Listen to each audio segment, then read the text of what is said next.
طارق فضل چودھری صاحب، کچھ اگر انصاف ہونے لگ جائے تو ملک کے مسائل حل ہونا شروع ہو جائیں گے، لیکن سپریم کورٹ انصاف کرے، ایگزیکٹو کو چلانے کی کوشش نہ کرے یا کسی اور ادارے کی ڈومین میں نہ چلی جائے، یہ بہت ضروری ہے۔ دیکھیے ملک صاحب، جو ابھی گفتگو ہوئی آپ کے پروگرام میں، بہت سارے ایسے ابھی کیسز ہیں، سیاسی ہیں، کرپشن کے ہیں، 9 مئی کا، یہ سارے چلتے رہیں گے، اس کے اوپر باتیں بھی ہوں گی، ظاہر ہے جس پارٹی کے خلاف ہوگا اس نے تنقید کرنی ہے، یہ ساری معاملات چلتے رہیں گے۔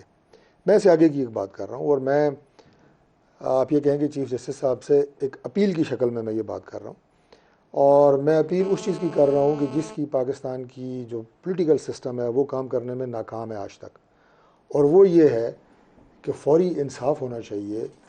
سنگین ترین جو ہیں وہ وارداتیں ہوتی ہیں، قتل جیسے کیسز ہیں، ڈکیتی، گینگ ریپس، 10 سال ان کے فیصلے نہیں ہوتے، اور اکثر جو ہے وہ ملزم بری ہو جاتے ہیں، شرطیں پوری نہیں ہیں جناب، فلاں ہو گیا فلاں ہو گیا۔ یہ عدالتی ریفارمز اتنی ضروری ہیں، اور چیف جسٹس صاحب شوق رکھتے ہیں اور وہ چاہتے ہیں کہ وہ ایسا کام کریں جو تاریخ میں یاد رکھا جائے۔ یہ کام کرنے والا ہے کہ آپ عدالتی ریفارمز کریں، ٹائم لیمٹس ہونی چاہیے۔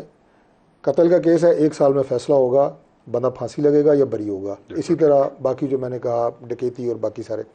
ملک صاحب، ہم پولیٹیکل، مجھے اب 18-20 سال ہو گئے ہیں، متعدد ایسے بدقسمتی سے ہم نے جنازے پڑھے ہیں، میں نے خود جن لوگوں کو قتل کیا گیا ہے، میں نے ایک جنازہ بھی شاید ایسا نہیں پڑھا جہاں کسی کو پھانسی لگی گئی ہو، سنا بھی نہیں کہ فلاں کو پھانسی ہوئی ہے۔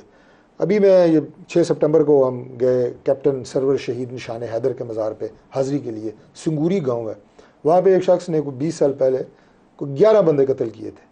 تو میں نے پوچھا اپنے وہاں کے جو لوکلز تھے، انہوں نے کہا جی وہ جیل سے باہر آ گیا تھا۔ کیا سسٹم ہے ہمارے پاس انصاف کا؟ یہ کام جو کر گیا، کوئی پولیٹیکل سسٹم میں سے کر گیا، کوئی چیف جسٹس صاحب کر گئے، وہ پاکستان کی تاریخ میں ہمیشہ یاد رکھا جائے گا۔